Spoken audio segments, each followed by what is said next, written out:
Hello, everyone. It's been about 8 months since I posted a video.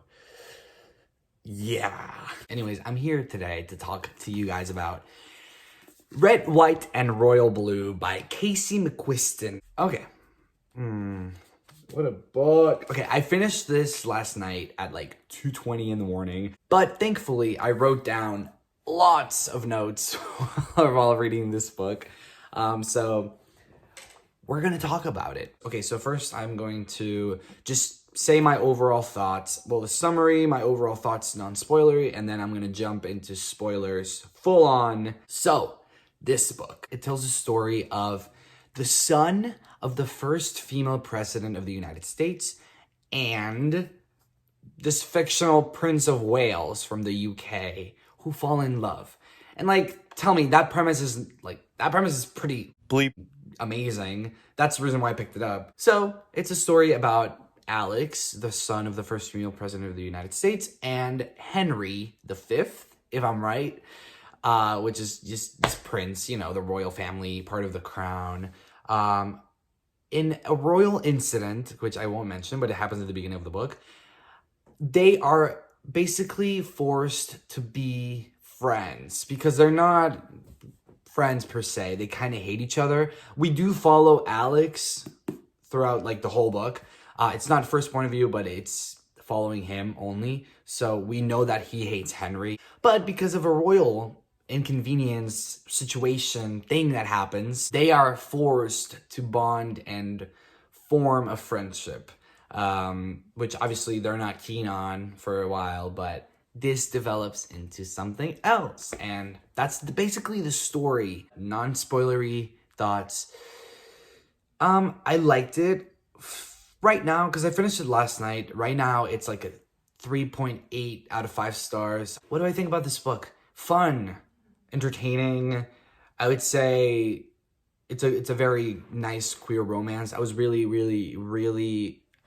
interested and curious to see how, a female writer and author would, portray a queer romance, like a guy romance, you know what I mean? I'm gay. I'm Hispanic too, just like Alex. So I was very curious to see, what's her perspective. She's Casey, the writer, she's I'm not going to assume her sexuality, but I know that she is white. So, I was curious to see that side of the cultural part of it because it is told from Alex's, not point of view, but life. We're following him, and he is half Mexican.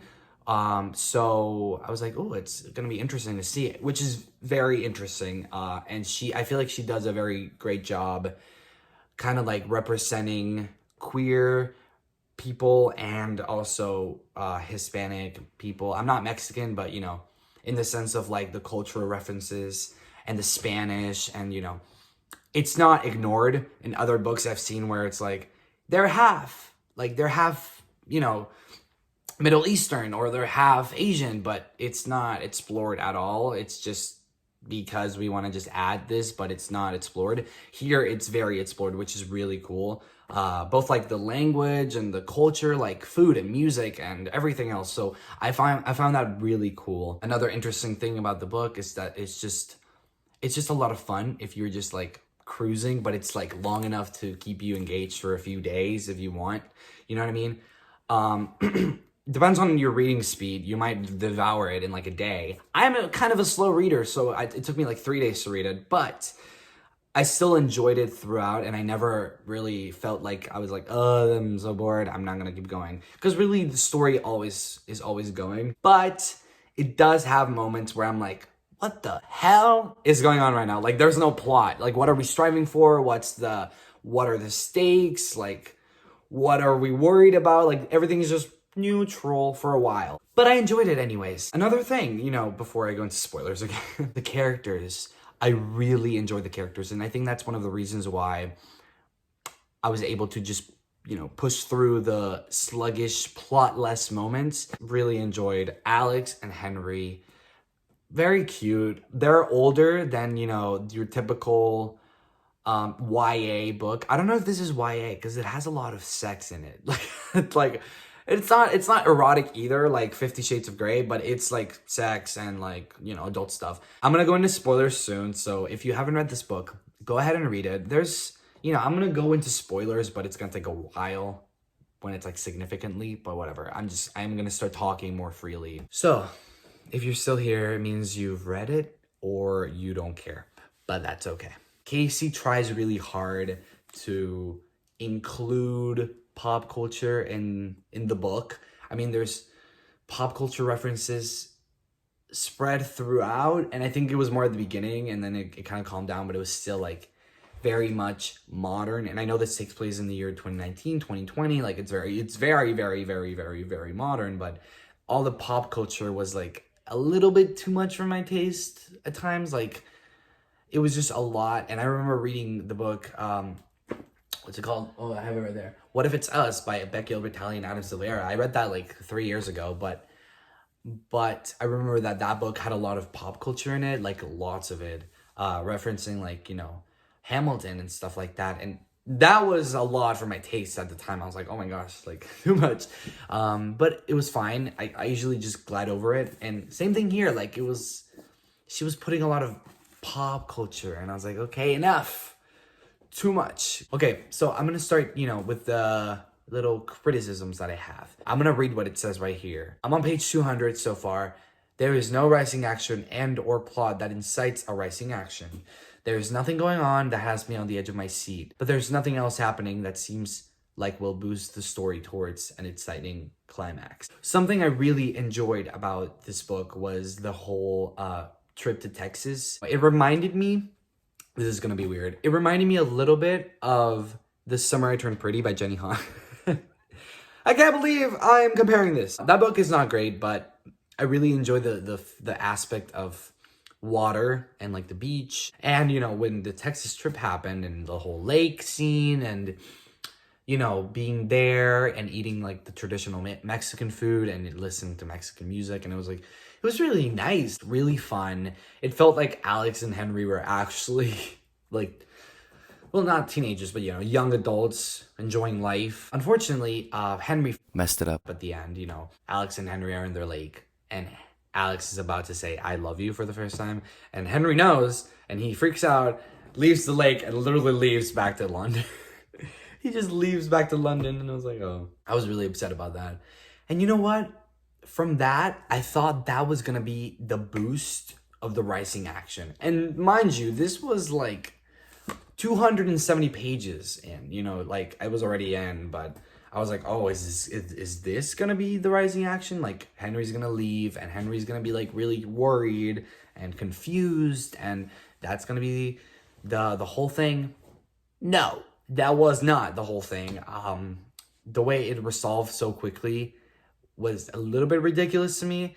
It was like he left scared, and then Alex easily went back to DC, and then just took a jet, you know what I mean? Even though he's like, he is the son of the United States president, but still like, why are you solving it like this? Like, he takes a jet, goes to London, knocks on the door, like pounds on the door until Henry answers, and then he convinces him that they love each other, and then they make out. So it's like really like convenient. Why is it so easy? And I was like, oh, that's it? That was like 10 pages, and we just solved the whole thing. Great, thanks for making me suffer. When Alex and Henry get exposed into the world, I guess that's kind of like okay, that's the issue. This is the problem that we're about to solve. Henry and Alex get caught. Not once, but twice, and it was really stupid the way it was done. I mean, Alex and Henry were caught on videotapes of a hotel, just like walking around with their arms around each other and going into an elevator with like Henry's arm around Alex's waist. We were all in the book, the characters, and I was like, that's fine. Like, they're not going to find out. So what they did is that they planned this thing where, it's so stupid. They took Alex's sister and made it seem like she was the one dating Henry, and then they took Nora, which is kind of like part of like the government, and she's friends, like best friends with Alex, and they made it seem like she was dating Alex, so it would distract the media. But that didn't even last like 2 pages or something. I don't know, maybe it was more, but it literally went into, someone hacked into Alex's emails that he sent Henry. They're leaked and everybody knows about them. Everybody's reading them. And there's people like, headlines and everything. This is when you realize how like scary the media can be sometimes. Like immediately they get exposed and it's crazy. And now they have to solve it.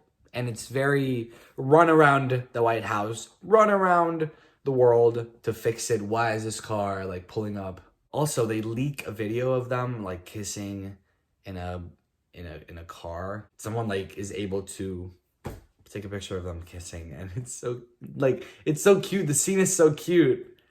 But when they get exposed, it's like, oh my God. And the thing is like, the whole thing that I guess Casey was trying to put out there is that royals and political figures are under a lot of fire all the time regarding their personal lives. And we've seen that all the time.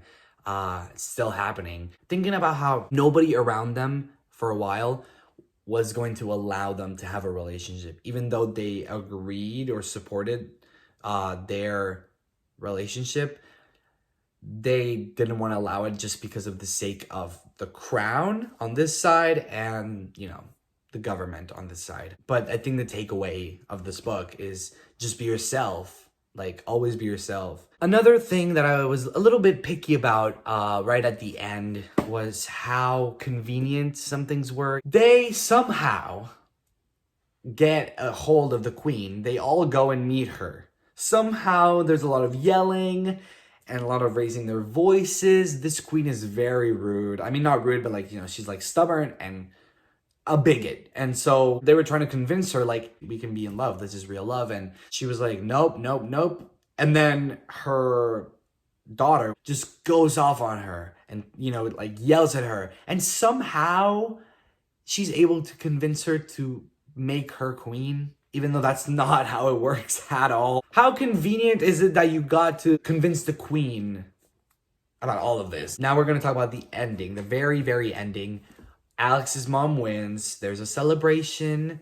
I was really hoping for Henry and Alex to own the final page, the final scene, and I got it. I was really excited when it was narrated that Alex and Henry are able to sneak out of the whole party in Texas. And they go back to Alex's childhood home, and he pulls out the key from his necklace, which he carries all the time, and opens the door. And that's how the book ends. I was happy that it didn't end with all of them gathered together. We won! And that was the end, because I was like, that would have been bleep. But I was really happy it ended with Henry and Alex together. You know what I mean? Like, really cute. Would I like to see a sequel about this? Maybe, actually. Usually I'm not down for sequels, but I can see something blooming from this. I mean, I would love to see Henry and Alex develop into a family. But that's later on. I'm not in a rush for it. Red, White, and Royal Blue, 4 stars out of 5. Really good. Would recommend, again, repeating myself, would recommend if you like politics, if you like queer romances, if you like romances. I would like to hear your thoughts. If anybody's watching this, if you've read the book, just let me know how you feel about the book. Okay, so have a good day or night or whatever, and I'll see you next time.